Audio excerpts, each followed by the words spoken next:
Señoras y señores, bienvenidos, buenas noches. Esto es al cierre del día, de la jornada, los temas relevantes y trascendentes para el debate y el análisis. Muy buenas noches.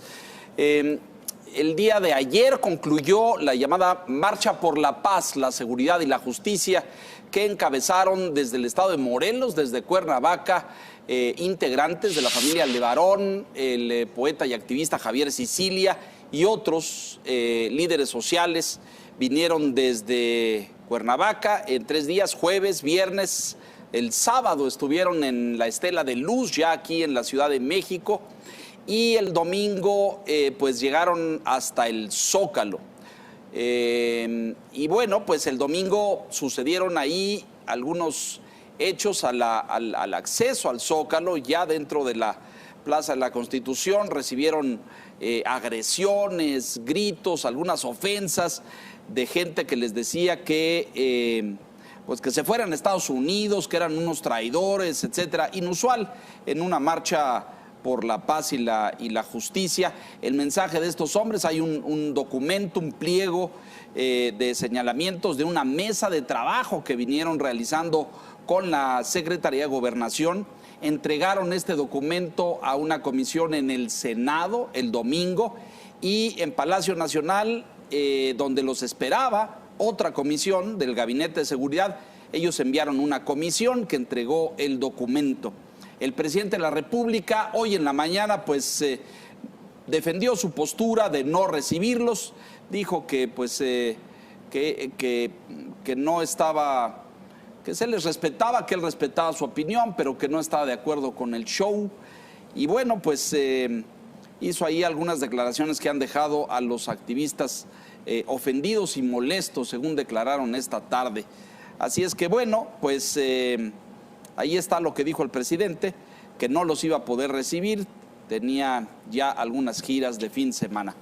Tu lectura de esta marcha y de su conclusión, Pablo. ¿Qué tal? Buenas noches, Enrique. Bueno, es una preocupación, la principal preocupación del país es la inseguridad, la violencia, la alta criminalidad. Tuvimos el año con mayor criminalidad y cantidad de víctimas de delito de la historia, y es natural, es obvio que se produzcan este tipo de manifestaciones. Ahora bien, la que vimos el fin de semana fue a todas luces una manifestación, primero con fundamento y segundo de buena fe.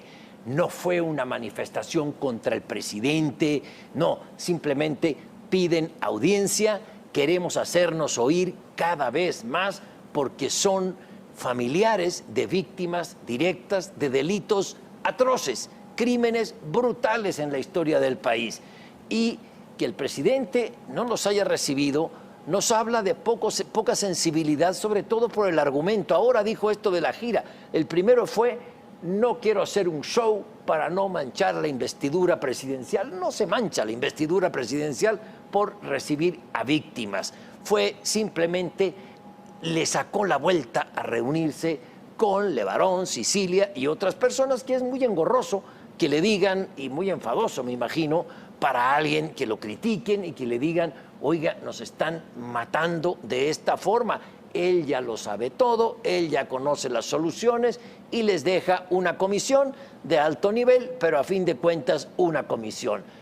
Muy desafortunado, por decirlo de manera sutil, lo que respondió hoy en la mañana el presidente de la República al decir: antes callaban como momias ante la criminalidad. Es mentira, no es cierto.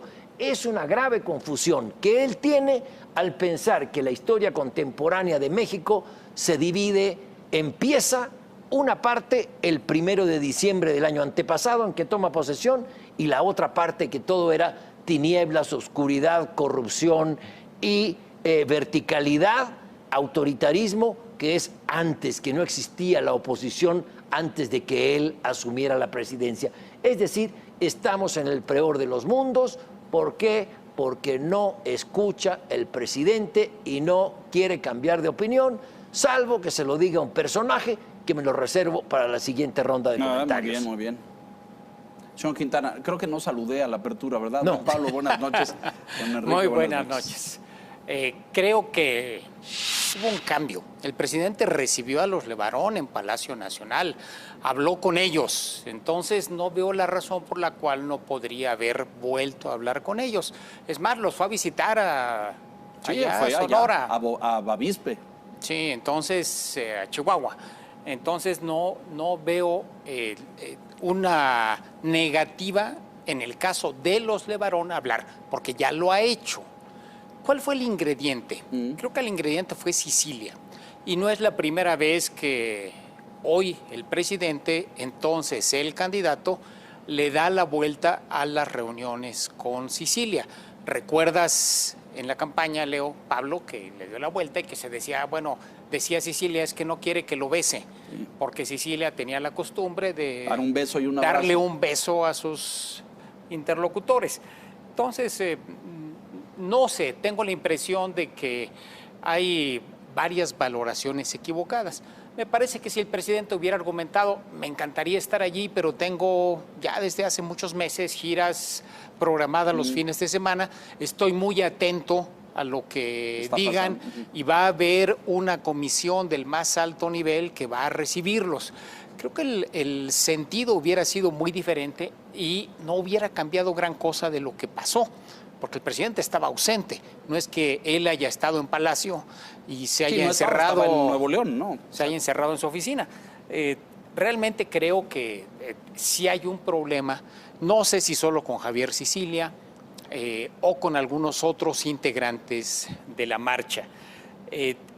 Evidentemente ellos no son los únicos ni son los voceros que se pueden arrogar la representación de los miles y miles de víctimas en este país. Habrá quienes busquen otro tipo de presión, de interlocución, de interacción con el gobierno federal.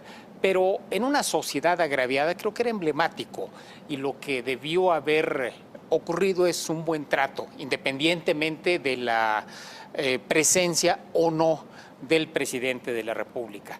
Y creo que en ese tema más visceral, más hepático y menos racional, pues dijo el día de hoy una serie de imprecisiones o falsedades, como se le quiera ver, que ya le fueron en el curso del día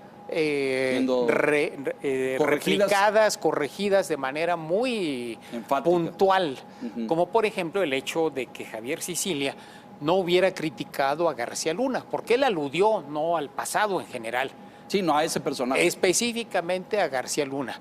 Y por ahí se sacaron un tuit de LeBaron, de alguno de los LeBaron, cuestionando específicamente a Genaro García Luna, porque no es el primer incidente el que tuvimos hace algunas semanas que involucraba a la familia LeBaron. Entonces, desafortunadas las declaraciones, mal calculadas, como a veces ocurre cuando se tienen que hablar cosas o con el hígado o sin información suficiente. Fíjate que yo acabo de ver, revisando esta información, una imagen de Andrés Manuel candidato reuniéndose con Sicilia. Es decir, a lo mejor Sicilia se quiso reunir más veces con él y él le dio la vuelta, pero en alguna vez se reunieron y se encontraron. Y lo que argumenta Sicilia es que se construyó desde ese entonces un acuerdo, dice él, un modelo transicional para la paz y la armonía, que luego se trabajó con la Secretaría de Gobernación durante meses y luego se abandonó por razones que nadie nos ha explicado y que desconocemos.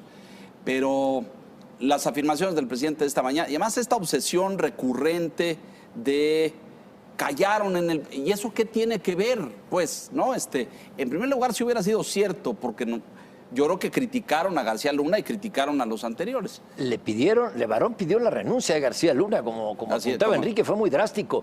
Y en esta ocasiones que se reunió con Sicilia siendo candidato, sí tengo muy presente lo que manifiesta Enrique, de que no le gusta saludar de beso al presidente. O sea, le hizo así. Sí. Yo vi la imagen. ¿A qué le aventó el abrazo? Bueno, esa es una cuestión de gusto, saludar de beso. En América del Sur es muy común saludarse de beso entre hombres. Y en Rusia también. En Rusia también, pero en la vajilla. Los rusos ya ves. No. Esos eran soviéticos. Entonces, bueno, el punto está en que sí, puede ser. Debe ser tremendamente engorroso recibir, pero son víctimas y algo aprendes, sobre todo cuando vienen tantos. Con los Levarón ha hecho una excepción. Se reunió con ellos varios días después de la tragedia. Sí, los recibió. ¿Por qué? Porque iban a hacer una marcha en Estados Unidos. Una marcha de menonitas a la Casa Blanca. Así es. No. Y después, bueno, se reunió con ellos, rezó con ellos, muy bien. Fue al lugar de la tragedia, muy cerca, fue a Chihuahua, donde están a la Mora, y ofreció un memorial. La gente no lo agredió, no lo insultó, no le faltó el respeto. Lo recibieron bien. Lo recibieron porque es alguien que les puede ayudar a solucionar un problema de vida o muerte. Y no lo ven como enemigo. Y aquí el presidente, ahora que vienen todos, no hay Trump de por medio, entonces no recibe a los manifestantes. Bueno, el problema, otro de los problemas, es que un grupo de morenistas estas actitudes del presidente las interpreta de alguna forma y van y se instalan en el Zócalo y le dicen traidor a Sicilia, regrésate a tu país. Gringo, a los Levarón, porque tienen doble nacionalidad. A los Levarón. Bueno, ¿qué es eso? Es decir, estamos ante una, como permea la irracionalidad y el odio en algunos casos para llegar a acusar a las víctimas de ser traidores. Mira, ahí está la imagen a la que te referías. Exacto, es así, traidores a la causa. Entonces, no está bien, tenemos un enorme déficit en seguridad que si existiera voluntad y humildad, se podría sumar a muchos en una estrategia común. Totalmente. Pero el presidente dice, voy solo, no me quito, pero hay un personaje que lo puede hacer cambiar de opinión y ya lo ha hecho cambiar de opinión. El del norte. Donald Trump. Claro, ya lo hemos visto. Ahí estaba la imagen a la que hacías mención hace un momento, muy oportuna, porque es de campaña esa. Pero debe ser del 12, porque estaba, si no me equivoco, Jesús Zambrano. Ahí está atrás, sí. Atrás, sí. Debe ser la campaña Morena, anterior, dices tú. En la campaña de Morena, pues Chucho Zambrano ya no estaba ni. Ya no estaba. Ni cerca. Aunque hubiera querido, dicen, pero bueno, ya no estaba. Pero el tema aquí es, esto que dices creo que es muy atinado. El punto es, esos que salen y les gritan y los agreden, ¿salen espontáneamente o alguien los organiza? Se lo pregunté esta tarde a Javier Sicilia y me dijo que no, que había ahí unos... contingentes. Sí, organizados, marchados, en fin, etcétera. No salen, no es la gente que va por la calle y les grita. A mí me parece inconcebible. ¿Quién le grita a una marcha? ¿No? Con el peligro de que se te vengan encima, ¿no? Los ves pasar y si compartes la causa, a lo mejor te sumas o aplaudes y si no te haces a un lado. Pero ¿quién le grita a una marcha? Algo que hemos visto en redes sociales, en el mundo virtual, se empieza a expresar de manera, si quieres, todavía moderada, todavía no se llega a una agresión física, pero ya es una agresión verbal como la que vimos ayer en el Zócalo. Esto lo hemos visto incluso con los Levarón, incluso con Sicilia, así es, con muchos otros personajes en redes sociales. Cómo hay toda una horda, toda una hueste de simpatizantes de López Obrador que atacan de manera irracional, agresiva, descarnada a personajes pues, que no simpatizan con López Obrador o lo cuestionan por los resultados de sus políticas. Lo que vimos en el Zócalo creo que va a haber que, tendrá que medirlo Morena, porque es muy peligroso que ahora estén llegando a este nivel. Y el presidente lo minimizó. Dice, bueno, se trata de un desacuerdo entre dos grupos. Eran opiniones diferentes. Producto de opiniones diferentes. Sí, son opiniones diferentes, pero en un caso unos estaban agrediendo verbalmente a otros. Hasta donde yo alcancé a ver, ni los Sicilia ni los Levarón agredieron a los al integrantes la marcha de Morena. se hizo un poco para atrás para no entrar en... Sicilia calificó esto como una provocación y dijo, no caímos en una provocación, nos hicimos un poco para atrás y los escuchamos, pero tienes toda la razón. A mí me parece una cosa y no creo que sea espontáneo. Creo que está organizado, está orquestado, alguien lo echa a andar, alguien lo pone ahí. Pero de fondo aquí hay una cosa que vale mucho la pena reflexionar. Es este tema del monopolio moral. Yo digo qué está bien y qué está mal. yo digo quiénes son los buenos, quiénes son los malos, e incluso digo cuáles son las marchas buenas y las marchas malas. Sí. Y estos grupos que responden así son estos que, pues al líder supremo no se le puede cuestionar, ¿no? Sí, y veo un peligro muy latente, muy grande en lo que señalaba Enrique hace un momento. Esta vez no hubo enfrentamiento físico, pero puede escalar. Conocemos las realidades en América Latina. Que el presidente minimice esto y diga es producto de las diferencias de opiniones o de la confrontación de opiniones, sí. Pero si la atizas de Palacio Nacional con el poder y el liderazgo que tiene el presidente sobre personas, muchos de ellos inteligentes, racionales, sensatos, pero también muchos otros dispuestos a justificarlo todo, como el cura Solalinde y otros más, bueno, se puede llegar al enfrentamiento físico, porque así como van grupos de Morena, luego se armarán grupos de otros lados. A mí me preocupa en redes sociales que el discurso del presidente y de sus seguidores está despertando, está conformando a una ultraderecha igual de agresiva.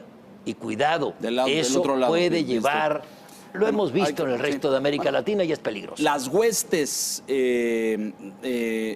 que apoyan o simpatizan al presidente ayer en redes sociales se volcaron contra la marcha, ¿eh? Sí. Y lo hicieron trending topic, estuvo ahí con descalificaciones, con una serie de cosas. En fin, déjenos hacer una pausa, vamos a mensajes y regresamos enseguida.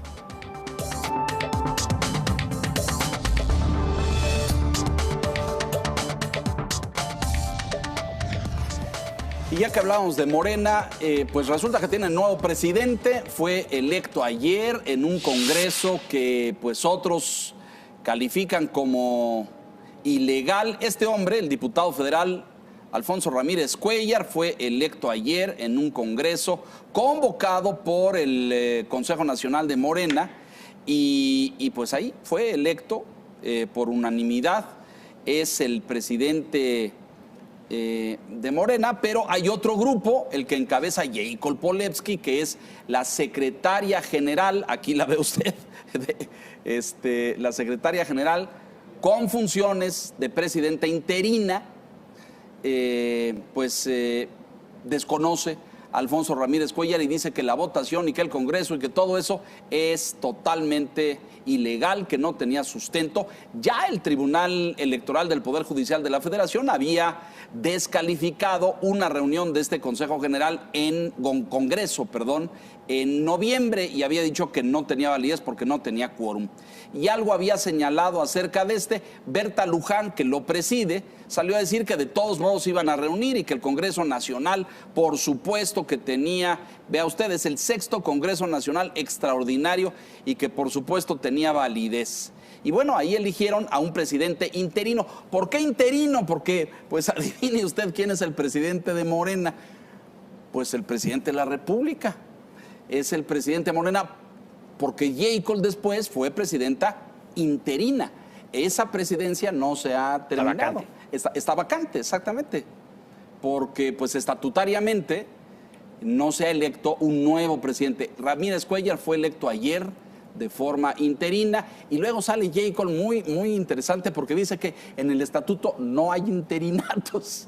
Entonces, ¿y usted qué ha hecho todo este tiempo, no? Hay dos presidentes. ¿Hay dos? La presidenta, que así se asume de manera personal y que tiene grupos que la respaldan. Sí, cómo no. Que no asistieron al Congreso. De hecho, además de quitarla de la presidencia, quitaron a 8 integrantes del Comité Ejecutivo Nacional. Entonces, claramente percibes una diferencia en Morena. No es que todo Morena esté respaldando al diputado en proceso de obtener licencia, Alfonso Ramírez Cuéllar. Pero ves algo que sabíamos desde hace meses, que es que están dándose con la cubeta ahí en Morena. Jacob, en las declaraciones que hizo hoy, creo que tiene razón. Esto tendrá que llegar a tribunales. Porque ya en tono burlón dijo, bueno, estoy dispuesta a sentarme a tomar un café con Ramírez Cuéllar, sí, en su calidad de diputado con licencia, siempre y cuando yo tenga tiempo.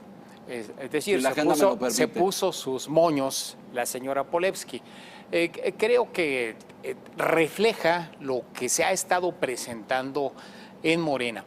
Y aquí la interrogante que nos hicimos ya desde hace meses, cuando empezó a darse esta división tan profunda en Morena, es si lo permite el verdadero líder de Morena, que es el presidente de la República, o si hay alguna intención específica, deliberada, por parte del presidente, para que esto suceda. Si es por omisión o si es por acción, por intención del presidente. Y yo todavía no encuentro una respuesta que sea convincente, porque ¿qué sentido tendría para el presidente dejar que su partido, ¿no? se empiece a resquebrajar como estuvimos viendo? Fíjate lo que dice, porque este tema de dónde está la representatividad real, ¿no? Y dice Ramírez Cuellar, bueno, hay 21 secciones de Morena en 21 estados de la República. Al Congreso del sábado y del domingo asistieron 18. Las otras 3 que desconocen el Congreso y desconocen a Ramírez están con Jacob. Pero si así fuera el balance simple, pues este señor tendría la mayoría, ¿no? No, porque vinieron una parte de esas 20 secciones. Una parte de esas secciones. Para decirlo en plata, el lenguaje clarísimo desde mi particular punto de vista. Lo que ocurrió el fin de semana fue un golpe de Estado de Berta Luján a Jacob Polensky. Berta Luján es la presidenta del Consejo Nacional y Jacob es la presidenta del Comité Ejecutivo Nacional. El Tribunal Electoral había dicho que no había facultades para hacer este Congreso. Lo hacen a convocatoria del Consejo Nacional, es decir, de Berta Luján. No asisten los seguidores de Jacob, de un total de 2.600 consejeros. Alrededor de 2.600, dijo Berta Luján, vinieron 1.300, es decir, la mitad. Pero dice ella, pero descontando a los que se nos adelantaron en el camino, es decir, a los muertos, etcétera, sí hacemos quórum. Esto va a llegar, obviamente, al tribunal.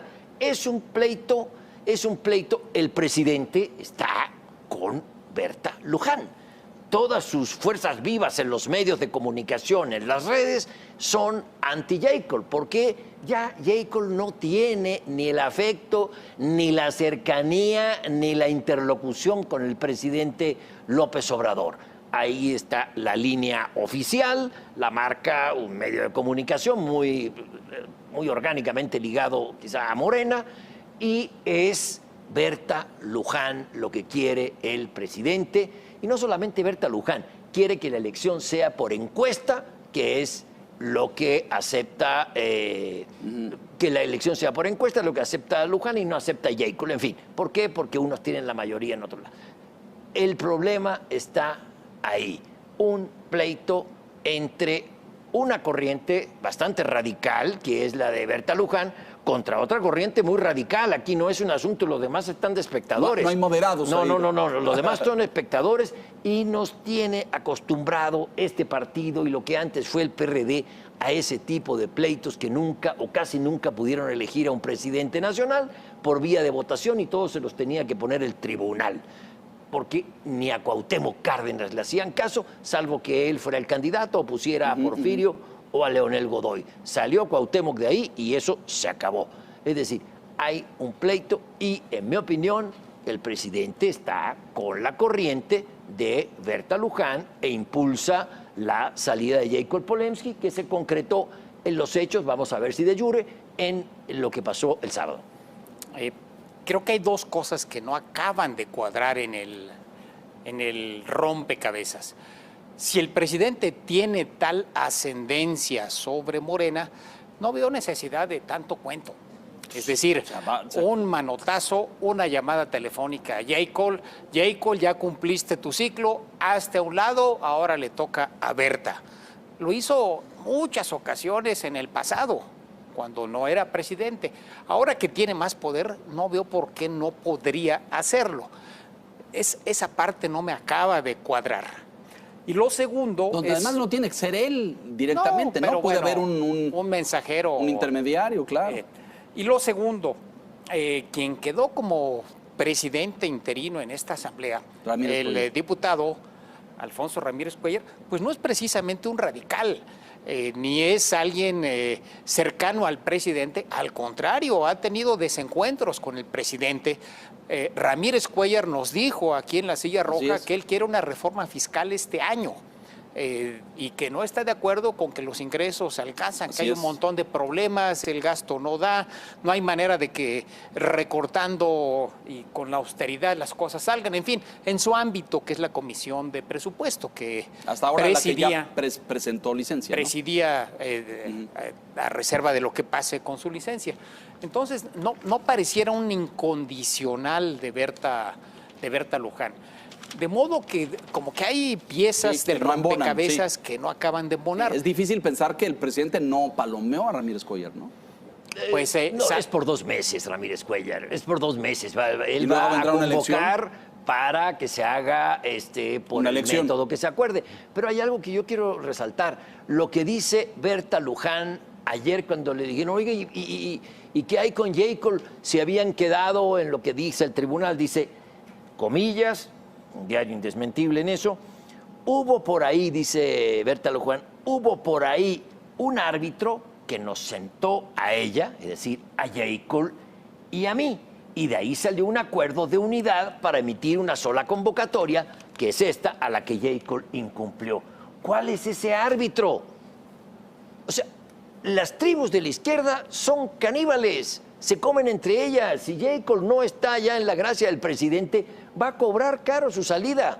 Va a cobrar caro su salida. A lo mejor la terminan haciendo a un lado, seguramente así será, pero no, así son, las conocemos, cómo reaccionan y no se someten tan fácilmente. Por algo fueron contestatarios y llegaron donde están. A donde llegaron. El caso es que el nuevo presidente, quien quiera que sea, y si es Ramírez Cuellar y queda ratificado. Ahora vamos a ver... Por 2 meses, ¿eh? Claro, por 2 meses. Vamos a ver cuándo se tarda el tribunal en ratificar, pero se supone que él tiene que convocar a elecciones internas para renovar la dirigencia, ¿no? Y para cumplir lo que les dijo el tribunal, ya renueven su dirigencia. Exactamente. Vamos a ver qué sucede. ¿Y con qué método? ¿Con qué método? Ese es el también tema, parte del conflicto. Ya Mario Delgado creo que ya se echó 3 pasos para atrás porque dijo, a esa bronca no me voy a meter. Pero, no. En fin, por lo pronto Ramírez Cuellar presentó ya licencia ante la Cámara. Solicitó. Ahora, solicitó. Me gustaría hacer un apunte adicional, si es que nos da tiempo. Sí. Ante esta crisis enorme en el partido gobernante, ¿dónde está la oposición? Es decir, aquí deberíamos tener un referente opositor que aprovechara, además de los desaciertos reales o no, a mi opinión, reales del gobierno en muchos terrenos, en el terreno económico, en el terreno político, en el terreno seguridad, el terreno jurídico, y ahora Morena haciéndose trizas en su dirigencia. ¿Dónde está el PRI? ¿Dónde está el PAN? No existen, no tienen presencia. Todos se lo dejan al legislativo, a sus legisladores que más o menos ahí hagan cierta oposición y a que los críticos y los medios hagan ver los errores y este tipo de pleitos así absolutamente tribales como el que estamos viendo atrás. Pero ¿dónde está la oposición? Es su momento y no existe. Bueno, ahora te voy a decir dónde están los priistas porque hoy comieron en Palacio. Bueno. Mensajes, volvemos.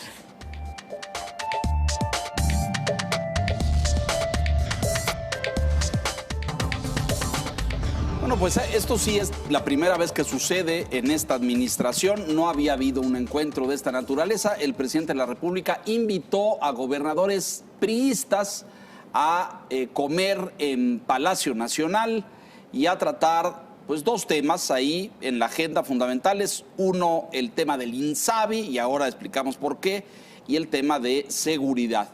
Ahí el presidente en la foto con los gobernadores. Asistieron todos, a excepción de la gobernadora de Sonora, la señora Claudia Pavlovich. Ahí están todos, el Estado de México, Hidalgo, Oaxaca, en fin. 11 gobernadores. 11 gobernadores, a excepción de Claudia. Ahora, los temas, y esto es importante porque, pues recuerde que hay varios gobernadores, esencialmente del PAN, y algunos de estos que están en la fotografía, que no han querido firmar este acuerdo de adhesión al nuevo INSABI, al nuevo Instituto de Salud y Bienestar. Este fue un tema.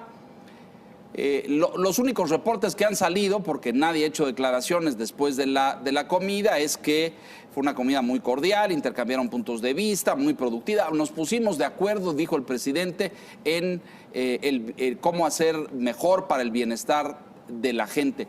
Pero todo parece indicar, y se está filtrando, que los priistas ya aceptaron que el INSABI opere en sus estados, Enrique. Hubo declaraciones del gobernador del Estado de México, Alfredo del Mazo, de estas que se llama, pues, de banqueta, banqueteras, a la salida del Palacio, donde señaló que en efecto había habido un consenso de los gobernadores priistas para sumarse al INSABI. No es sorpresa, en realidad ya lo habían dicho los que se han mostrado para sumarse al INSABI. No es sorpresa, en realidad ya lo habían dicho los que se han mostrado opositores a este acuerdo, o por lo menos lo han condicionado, porque ya en las últimas ocasiones han matizado mucho, son los del PAN, los panistas junto con el de Jalisco, Enrique Alfaro. Pero en el caso de los priistas me parece que desde el principio mostraron el acuerdo con el cambio, por lo menos no hicieron manifiesta su oposición, su resistencia. Y hablaron también de seguridad, de mejorar la cooperación en materia de seguridad. En continuidad a lo que decía Pablo y refiriéndote tú a dónde estaba el PRI, pues comiendo en Palacio, es el partido que tiene más gobernadores en este momento. Creo que por ahí, me parece que aparte de Pavlovich de Sonora debe haber uno o dos que están ausentes, pero yo conté 11 en la foto, me parece, 11, ¿no? sí, son 11. Creo que son un poco más. ¿Ah, sí? Más que los 12 si sumamos a Pavlovich. Pero más allá de eso, es sin duda el partido que tiene más gubernaturas en México. Varios de los que están aquí se van a ir en 2024, porque en sus estados habrá elecciones locales. Entonces, creo que claramente hay una actitud de buscar un acercamiento con el presidente de la República. ¿Y en qué sentido? ¿Qué es lo que explica esto? Pues los recursos. El presidente les dijo la semana pasada. Los recursos, muy importante. Quien quiera puede no firmar. Están en toda su libertad los gobernadores de no firmar el acuerdo para respaldar al INSABI, pero pues van a quedarse con menos recursos, ya no les va a tocar la parte que se entregaba al Seguro Popular. Que se entregaba al Seguro Popular y que va a fondear el INSABI. Y ya no mencionamos los recursos del otro tema anterior, pero la bolsa de Morena para este año es de 730 y tantos millones de pesos. Por eso están también duros los jaloneos ahí. Sí, a mí me parece normal y saludable que el presidente... Un encuentro de estos, sí, claro, sí, absolutamente, claro. Absolutamente Diálogo normal con los otros, y saludable. claro. Y también se va a reunir el presidente con los gobernadores panistas. Perfecto, o sea, así debe ser. Hay muchos claroscuros en esto, como se ha señalado. Primero, obviamente tienen que ir. El presidente es el que tiene la llave de los recursos. ¿Te imaginas al gobernador de Guerrero con todo el problema de seguridad que tiene, desairando al presidente? Pues no le manda algunos centenares de la Guardia Nacional y otra vez el Estado se le desbarranca. No puede ser. Es decir, tiene que haber una buena colaboración, les guste o no les guste. Los gobernadores priistas también iban con Vicente Fox. Sí, claro. Lo apapachaban a Vicente Fox y también iban Felipe con el presidente Calderón. Desde luego, o sea, que haya diferencias políticas no debe ser materia, no debe ser óbice para una relación cordial con el presidente. Lo hacen también los gobernadores panistas. Ahora bien, el punto está en que estos gobernadores o varios de estos gobernadores priistas aprietan a sus legisladores ¿para qué? Para que no contradigan casi ni en una coma al presidente en sus iniciativas de ley. Ahí hay otro punto. Y en el PAN eso no sucede. Los legisladores panistas son auténtica oposición y el PRI a veces sí y a veces no. Coincido plenamente contigo y con el tema de los recursos. El presidente ha sido muy insistente en decir que no importa que estén en desacuerdo, de todos modos les van a enviar los recursos del Seguro Popular y ahora del INSABI. Pero sabemos que en la práctica pues, ese es un resorte de control. Esto, y lo vimos también en la administración pasada, al presidente Peña reuniéndose con gobernadores del PAN, y de Morena y del PRD, es decir, la vida republicana. Ahora, sí es importante decir, esta es la primera vez que pasa en 13 meses. Sí. No había tenido un encuentro, vinieron al informe y ahí estaban todos, creo que faltó uno y también fue Claudia, no sé, no me acuerdo. Pero así, de diálogo, de trabajo, una sesión para escucharse, es la primera vez que pasa. Sí, creo que todavía falta ver si el PRI va a aceptar todas las reformas que proponga, no solo del INSABI, que proponga el presidente. Vamos a ver, por ejemplo, el tema de la reforma judicial. Esa que quién sabe cómo vaya a llegar cuando llegue.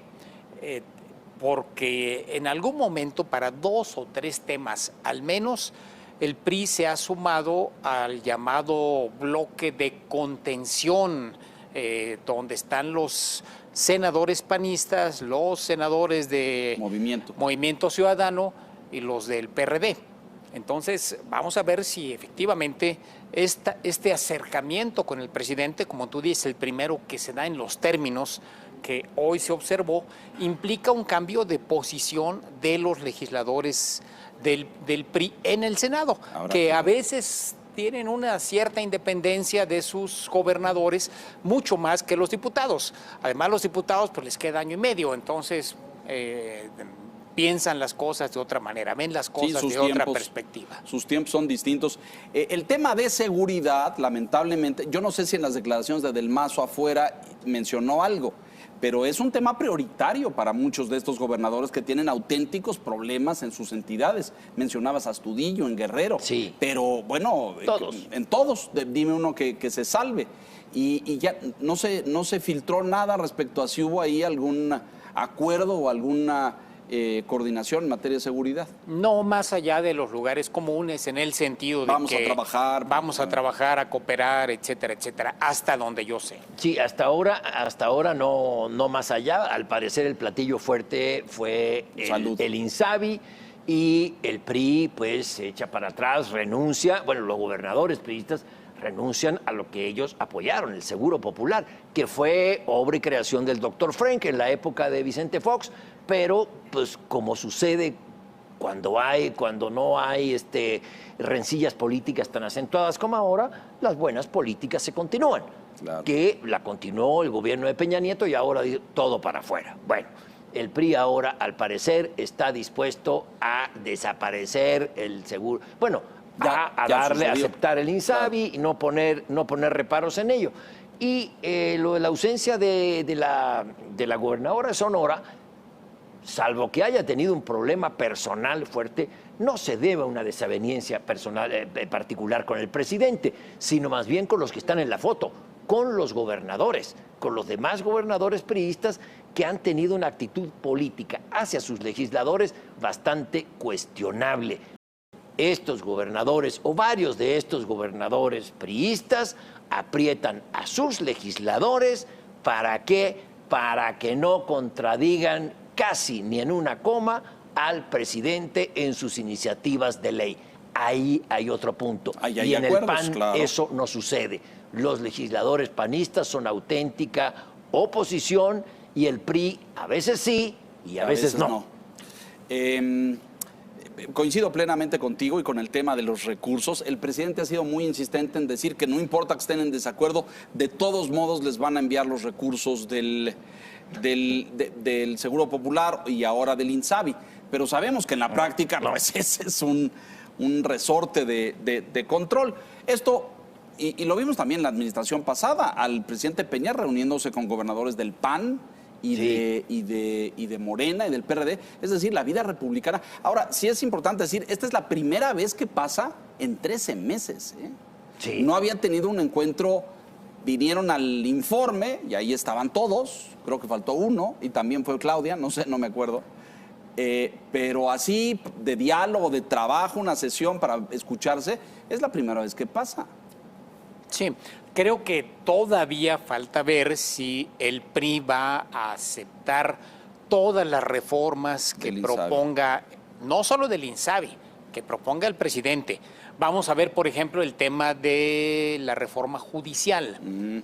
Esa que quién sabe cómo vaya a llegar cuando llegue. Porque en algún momento, para 2 o 3 temas, al menos, el PRI se ha sumado al llamado bloque de contención, donde están los senadores panistas, los senadores de Movimiento Ciudadano y los del PRD. Entonces, vamos a ver si efectivamente este acercamiento con el presidente, como tú dices, el primero que se da en los términos que hoy se observó, implica un cambio de posición de los legisladores del PRI en el Senado, que a veces tienen una cierta independencia de sus gobernadores, mucho más que los diputados. Además, los diputados pues les queda año y medio, entonces piensan las cosas de otra manera, ven las cosas de otra perspectiva. Sus tiempos son distintos. El tema de seguridad, lamentablemente, yo no sé si en las declaraciones de Del Mazo afuera mencionó algo, pero es un tema prioritario para muchos de estos gobernadores que tienen auténticos problemas en sus entidades. Mencionabas a Astudillo, en Guerrero. Sí. Pero bueno, en todos, dime uno que se salve. Y ya no se filtró nada respecto a si hubo ahí algún acuerdo o alguna coordinación en materia de seguridad. No más allá de los lugares comunes, en el sentido de vamos que vamos a trabajar, a cooperar, etcétera, etcétera, hasta donde yo sé. Sí, hasta ahora no más allá. Al parecer el platillo fuerte fue el INSABI, y el PRI pues se echa para atrás, renuncia. Bueno, los gobernadores priistas renuncian a lo que ellos apoyaron, el Seguro Popular, que fue obra y creación del doctor Frank en la época de Vicente Fox, pero pues como sucede cuando no hay rencillas políticas tan acentuadas como ahora, las buenas políticas se continúan.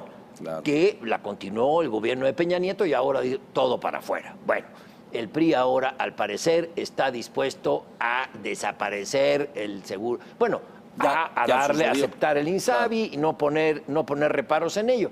Y lo de la ausencia de la gobernadora de Sonora, salvo que haya tenido un problema personal fuerte, no se debe a una desaveniencia personal particular con el presidente, sino más bien con los que están en la foto, con los gobernadores, con los demás gobernadores priistas que han tenido una actitud política hacia sus legisladores bastante cuestionable. Algunos de ellos, no todos, y en el PAN también. Historia.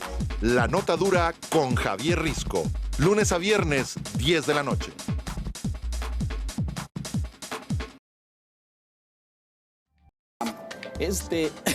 Contagio por el coronavirus en la provincia de Wuhan, en China, ha crecido de forma pues muy significativa. Ya hay 30 millones de habitantes que están Ya se calcula que son 50. 50 millones de habitantes que están totalmente aislados en China. Hoy conversamos con un mexicano allá en la provincia, más que cuando tiene que ir por alimentos. China ha reportado 2.400 contagios. Fíjese estas imágenes, es impresionante eso. Ve, Pablo, ya no, ahorita regresamos. Quieren construir un hospital especial y lo están haciendo. Un hospital con 2.000 camas. Qué impresión, ¿no? Sí, es que el ritmo de propagación de esta tarde, al menos el que yo vi, ya habla de 106 muertos. Es correcto, sí. El corte de ayer era de 80 muertos, súmale 26. Se habla de casos confirmados poco más de 3,000, pero la persona contagiada puede transmitir el virus a 2.5, de 5, el promedio es... Lo duplica, exacto. El promedio es 2.5. Y algo que también ha generado inquietud es el hecho de que se admite que puede haber contagio antes de que la persona tenga síntomas. Es decir, el portador del virus podría haber salido de Wuhan, de la ciudad, y haber contagiado a personas en otros lugares aún sin tener síntomas. Sí, porque además recordemos que la detonación de la epidemia sucede en el Año Nuevo y hay cientos de miles de viajes de avión en esas fechas, que fue la semana pasada. Así es que esta hipótesis, y por eso el cerco ha ido creciendo, el primer cerco sanitario fue Wuhan y luego han ido creciendo a las provincias aledañas. Y hoy son pues 20 ciudades, 50 millones de habitantes. Hemos hablado de los datos a propósito de la cantidad de personas que se pueden contagiar. En el caso del SARS, fueron poco más de 30,000 personas las que, fueron cerca de 10,000 personas las que se contagiaron, con una mortandad de cerca de 900, una tasa muy alta, alrededor del 9%. Las estimaciones ahora hablan de mortandad de alrededor del 3% en esta enfermedad, pero lo que temen es que la propagación, el ritmo de la propagación sea muy grande y que apenas estemos viendo pues el comienzo de una epidemia de mucho mayor alcance en China. Por eso ese hospital, cuya construcción es concentrar ahí, exacto, pues esta que vemos aquí, exacto. De manera express. 3% de letalidad, dices tú. Y si lo comparamos con el SARS, ¿será? 9%. 9% el SARS, 3% hasta ahora esta enfermedad. Bueno, esto provocó una reacción en los mercados internacionales. Vea usted en las bolsas del mundo, en las monedas, pues vea esta pizarra marcada de rojo totalmente. Perdió el Dow Jones, el Standard & Poor's, el Nasdaq, perdió la Bolsa Mexicana de Valores, Brasil, Madrid, en fin. Perdió todo el mundo. Está habiendo una repercusión financiera y se calcula que esto pudiera ser mayor porque evidentemente afectará, uno, las líneas aéreas que suspenderán viajes, proyectos. Ya hay suspensión. Ya hay suspensión. Y pues el turismo. Exacto. Centros turísticos, hoteleros en todo el mundo. Sí, en realidad hay un problema económico en ciernes. No sabemos de qué profundidad va a ser todavía. Nuevamente, si hacemos la analogía con el SARS, se calcula que allá en 2003 China haya perdido más o menos un punto porcentual de su Producto Interno Bruto. El PIB, por la crisis. Por la crisis del SARS, por el efecto pues, de que hubo menos comercio, menos operación de las líneas aéreas y menos turismo. Y en ese entonces China estaba todavía en proceso de abrirse, tenía 3 años de haberse sumado a la Organización Mundial de Comercio. Hoy 5 de haber recuperado Hong Kong. Sí, ya son muchos años, son 3 lustros, poco más de 3 lustros después. China es un país mucho más abierto, entonces el impacto que podría tener, por ejemplo, la reducción drástica del turismo, no se ha valorado bien, pero puede ser también muy, muy significativa. Las líneas aéreas chinas en aquel entonces pues también eran menores, ahora son gigantescas. Sí, globales y van a todos lados. Y que China crezca 1.5 puntos menos del PIB de lo esperado, tiene un impacto en la economía global. En la economía global. Otro punto más, 50 millones de personas aisladas. Creo que estamos ante la cuarentena más grande de la historia de la humanidad. Creo, no sé en el caso del SARS si lo hubo, este aislamiento, pero es un hecho histórico, 50 millones. Vamos a ver, preocupa obviamente el tema económico y su expansión. El carácter expansivo de este virus es muy, muy riesgoso. Muy acelerado. Al ritmo. De un ritmo muy acelerado. De rápida propagación, dices tú. Si llega a México, como puede llegar, nuestros servicios de salud, están preparados. Con el desorden que tienen en este momento, ¿están preparados? Esperemos que sí. Esperemos que sí y que esto no llegue a ser tan... esta enfermedad no llegue a ser tan global en términos humanos como sí lo será en términos económicos. casos en el mundo para reportarle a usted. México, por lo pronto, no tiene un solo caso de contagio, es importante subrayarlo. Durante el fin de semana hubo 6 bajo observación, 3 en Jalisco, otros en otros estados. El Instituto de Referencia Epidemiológica y Diagnóstico, el INDRE, determinó que ninguno tenía este virus, este coronavirus. Así es que en México, hoy, hasta hoy lunes, podemos decir, no tenemos contagio. Los países donde más casos se han registrado y que se han confirmado contagios: Estados Unidos con 6, Francia con 5, y hay 1 en otros 6 países que van desde Tailandia, Australia, Alemania hoy registró su primer caso, y Corea. Pero hasta ahí va el tema en el resto del mundo. En China, ya dabas tu cuenta, pues cerca de 3,000 contagios, ¿no? 3,000 confirmados. Hay sospechas de varios miles más. Un cambio adicional que se produjo el fin de semana, y por eso las bolsas amanecieron como hoy amanecieron, pintadas de rojo, con fuertes caídas en todas partes, es el cambio de posición de la OMS, Organización Mundial de la Salud. Recuerdas que habíamos comentado hace algunos días, principios de la semana pasada, que la OMS decía que el riesgo epidemiológico mundial era moderado. Correcto. Y hoy cambió. Y que por lo tanto no declaraba una emergencia sanitaria global. No llegó hoy a plantearse la emergencia sanitaria, todavía no, pero cambió el semáforo de moderado a alto. Sí. Y señaló que hubo una mala evaluación al principio, cuando hace una semana se dijo que era moderado, porque bueno, se está viendo por lo menos la aparición de casos, como tú decías, en muy diferentes países. No se logró confinar el fenómeno China, exactamente. Y nosotros somos el 9º, 10º país más poblado de la Tierra, o el 11º. Bueno, sí.